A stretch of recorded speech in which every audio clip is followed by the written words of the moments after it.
ராணியக்க சத்யா எங்கக்கா போனா? எங்க இப்ப இருக்கியா? அவ தலைவலின்னு சொன்னா சின்னவனு. அதனால ஒரு மாத்திரையை கொடுத்து படுக்க வச்சிருக்கேன். ஆனாலும் இந்த பையனை கண்டுபிடிக்க முடியல பத்தியா? அக்கா, அவன் வந்துட்டான்ல, இனி அவன் எங்க போனாலும் தப்பிக்க முடியாதுக்கா. கோடி தானே எங்கேயாவது தெரிவான். அப்ப இருக்கு அவனுக்கு மாட்டுவான்ல ஏதாவது ஒரு நாள். மாட்டாமலா தப்பிச்சு ஓடிட போற. அதான் ஆனாலும் எவ்வளவு தைரியம் இருக்கணும் பத்தியா? எவ்வளவு தைரியம் இருந்தா நம்ம பிள்ளைய பின்னாடியே வருவான். ஒரு பிள்ளைய பிடிச்சு போச்சுன்னா நேரடியா வீட்டுக்கு வந்து சொல்லலாம்ல. இதென்ன சின்னவனு பிள்ளைய தொந்தரவு பண்ணியது? இதுக்கு காலேஜுக்கோ கிளேஜுக்கோ போகண்டாமா? இந்த பையன் மட்டும் இல்லக்க, எல்லா பையலோடும் இப்படிதான் தெரியுது. இந்த காலத்துல எல்லாம் பையலோடும் அப்படிதான் இருக்கு, பெண்ணோடும் அப்படிதான் இருக்கு. நம்ம தான் குழந்தையெல்லாம் நல்லா பாத்துடணும். இல்ல இந்த டிவி செல்போன் எல்லாம் வந்தனால. டிவி கூட பரவாயில்லக்க, செல்போனை தான் அங்க பாக்கெட்ல வச்சுட்டு தெரியானுவ இல்ல செல்போன் பத்தியே பாடு. இந்த இளவு செல்போனை என்னையில இருந்து கண்டுபிடிச்சாலோ அன்னையில இருந்தே பூமி தலைகீழாட்டு மாறிட்டு போகுது. அப்படி சொல்லுங்கக்க, யார் என்ன சொன்னாலும் அதுதாங்க உண்மை. போன் எல்லாம் கண்டுபிடிச்சதுல இருந்து பயில்வாலும் சரி பெண்வாலும் சரி எல்லாம் அப்படிதாங்க இருக்குது. நம்ம மட்டும் இப்ப புலம்பி என்ன ஆக போகுது? இப்ப நம்ம போன் பேசின அப்புறம் தான் எனக்கே ஒண்ணு புரியுதுக்க. நம்ம அவனோட போன் நம்பரை கொண்டு போலீஸ் ஸ்டேஷன்ல கொடுத்தா 5 நிமிஷத்துல அவனோட அட்ரஸ் எல்லாம் எடுத்துலாமக்க. ஆமாக்க. வேண்டாம் சின்னவனு, போலீஸ் ஸ்டேஷன்ல எல்லாம் வேண்டாம். சின்ன பிள்ளைகளுக்கு விஷயம் இல்ல சின்னவனு. இப்ப நம்ம போலீஸ் ஸ்டேஷனுக்கு போனா நாளைக்கு ஏதாவது பிரச்சனை வந்துடும். அக்கம் பக்கத்துல உள்ள 4 பேர் பார்த்து மதிக்கவே மாட்டாளுவ. அப்போ ஒண்ணு பண்ணுவோமா? நான் சத்தியால ஒரு போலீஸ் பையனுக்கு கட்டி கொடுக்கலாமான்னு சொன்னேன்ல, அவன்கிட்ட இதை கூப்பிட்டு சொல்லுவோமா? அவன் விசாரிக்கட்டு. அப்படி ஒருவேளை கிடைச்சானா வைங்கள, அவனோட ஆயுள் முட்டிய வரைக்கும் அவன் ஜெயில தாங்க இருக்கணும். ஆமாக்கா, இதெல்லாம் எப்படி உங்களுக்கு தெரிய போகுது? ஒருவேளை கிடைச்சானா, கிடைக்கலனா அவ்வளவுதாங்க. வேற ஏதாவது ஒரு வழி பார்க்க வேண்டியதா. என்னக்கா பண்ணுவோமா? எப்படி ராணியக்கா, நம்மளோட சத்தியாக பேரு எதுல எழுத கூடாது. அவளுக்கு போன் வரும்னு சொன்னதானே யார்ட்டையாவது சொல்லுவாத. நம்ம சொல்ல போறது லட்சுமி அக்கா பேர் இல்ல.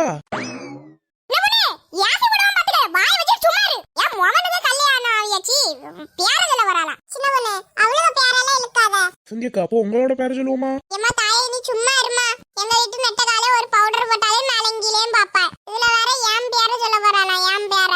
அப்போ ஒரு முடிவு எடுப்போம். எனக்கே போன் வருதுன்னு சொல்லியாங்க. ஏன்னா போனே கிடையாதுக்க, அதனால ஒரு பிரச்சனையா வராது. கையோடு போயிட்டு வந்து அட்ரஸ் எல்லாம் எடுத்துருவோம். வராதுக்க, வாங்க கையோடு போயிட்டு வந்துருவோம். எக்க இருங்கெல்லாம் கொஞ்ச நேரம், ஒரு 10 நிமிஷம் இருக்க இயலாதா? கொஞ்ச நேரம் இருங்கக்கா, பேசி எடுத்துட்டு போவோம். வேலைதான் என்னைக்கே எல்லாருக்கும் கிடக்குமே. ஒரு 10 நிமிஷம் இங்க இருந்தா என்னவா? கொஞ்ச நேரம் இருங்கக்க.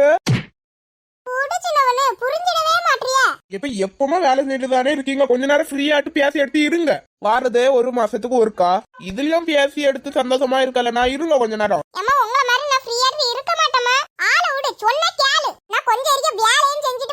இங்க வந்து கொஞ்ச நேரம் உட்காருங்கல்ல லட்சுமி அக்கா. சரி, இழுத்து போட மாட்டேன். 10 நிமிஷம் இதுல இருங்க. பரவாயில்ல, நானும் வந்து உங்க வீட்டு வேலையெல்லாம் செய்ய.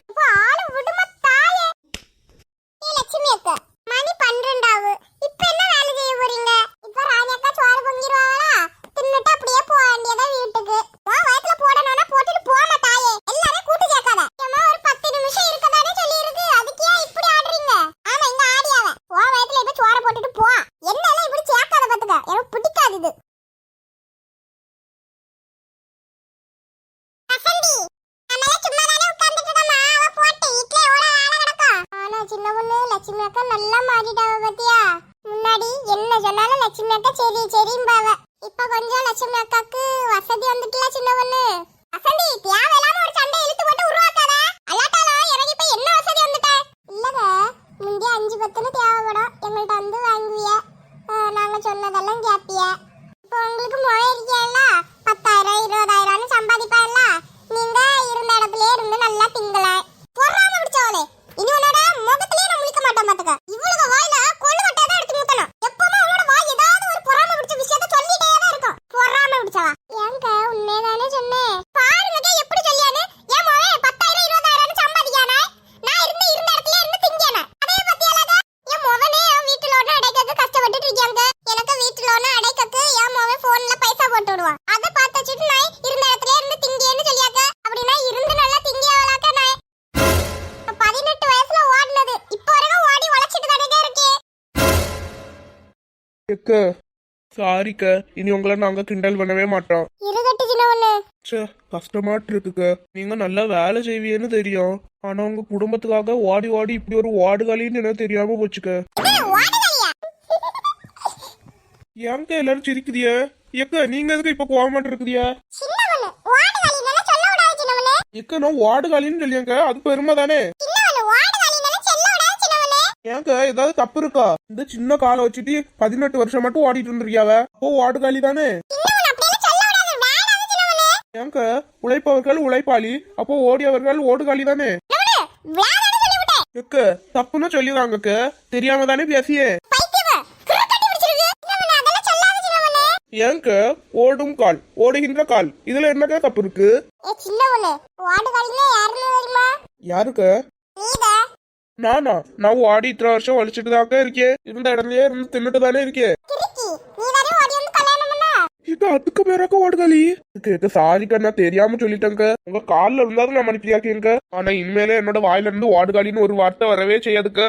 இக்க நீங்க ஒரு ஓடுகாலி இல்லக்க, நல்ல ஆட்டுகாலி. செத்து தொலைஞ்சிரு. அம்மா சின்ன பொண்ணு, அவையால புகழ்ந்து பேசியேன்னு இப்படி அடி வாங்கிட்டு வந்தால, இதுக்கு பேசாம வாய மூடிட்டே நீங்க இருந்துடலாம். இருக்கட்டுக்க.